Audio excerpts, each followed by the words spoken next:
Pues tenemos en torno, bueno, a 5 minutos o un poquito más, depende de cómo la gente... ¿Alguna cuestión, alguna duda para los ponentes? Si no, rompo yo el hielo. Vale, para Isabel Meseguer del ITI, estamos hablando de ciencia de datos y cómo estamos... ¿Estás ubicada? Ahí va, que no te había perdido. El acceso a los datos. El acceso a los datos públicos, porque desde luego que eso es un gran problema y no sé cómo lo estáis solventando. El acceso a los datos es un gran problema en general y en concreto con más importancia si cabe en el sector salud. Entonces, en este caso, el acceso a los datos ahora mismo se basa en colaboraciones que hacemos con aquellos propietarios de los datos, con determinados centros de investigación, como es el caso de la FE, Incliva o alguno en Barcelona, en el que ayudamos, ellos nos proporcionan los datos de alguna manera con los que nosotros intentamos que ese algoritmo funcione de manera correcta.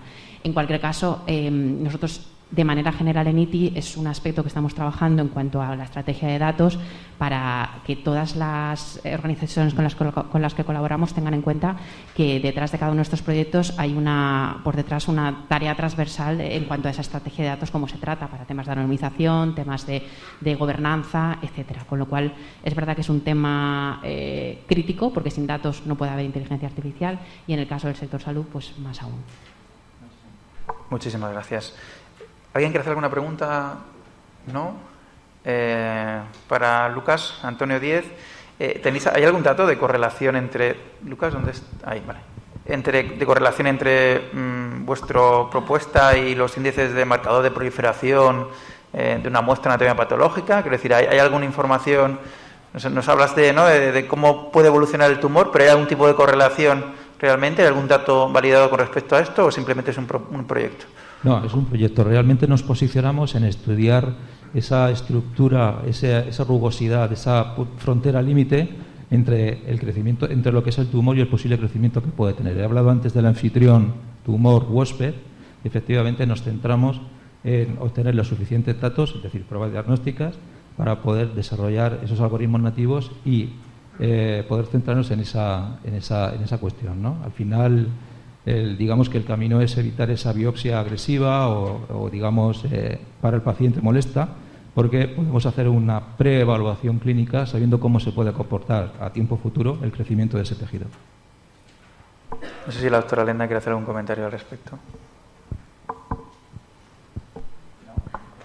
Bueno, pues ahora es tu pregunta. Y la otra pregunta iría para pregunta o reflexión más para Nico. Quiero decir, Nicolás, hablas de gestión de datos, pero es que la herramienta creo que es súper potente también para la docencia, ¿no? Es decir, es verdad que esto es fundamental, es decir, no tiene sentido hacer una intervención sin evaluarla, pero el tener información en tiempo real para residentes y para adjuntos, de saber que se ha hecho una estrategia y que se ha conseguido en el momento, porque revisar historias, nadie revisa historias, ¿no? ¿Qué opinas al respecto? Así es, sí. Una de las grandes potencialidades que tiene la herramienta es el tema de ese feedback. Ese feedback que es docencia para todos, para los que todos estamos continuamente aprendiendo con esto, y en el manejo del ictus nos es súper útil porque encima es que entran en juego múltiples disciplinas y múltiples participantes a la hora de atender a ese paciente, que cada uno intenta hacerlo de la mejor manera y la más rápida posible.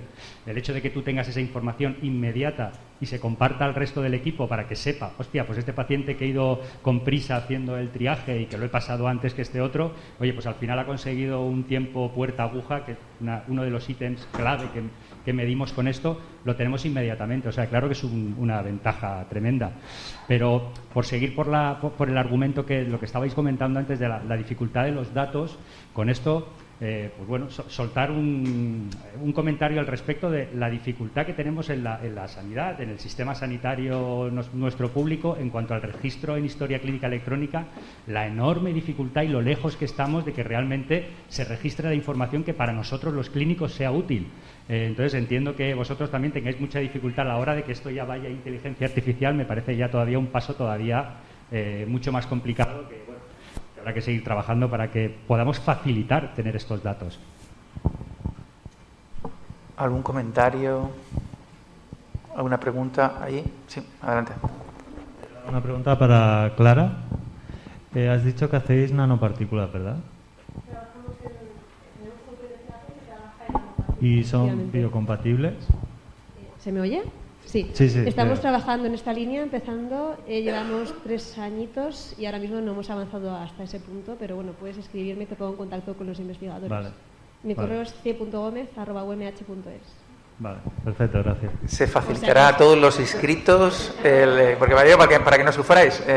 Y luego, no lo hemos comentado, pero volcaremos toda la presentación, toda la grabación en un enlace que yo creo que se os puede facilitar a todos los que estéis inscritos en la jornada, con lo que no habrá problema en ese sentido. ¿Algún comentario más? ¿Alguna duda? ¿No? Pues si queréis pasamos al siguiente bloque y agradezco mucho a los ponentes que se estén fijando en el tiempo previsto.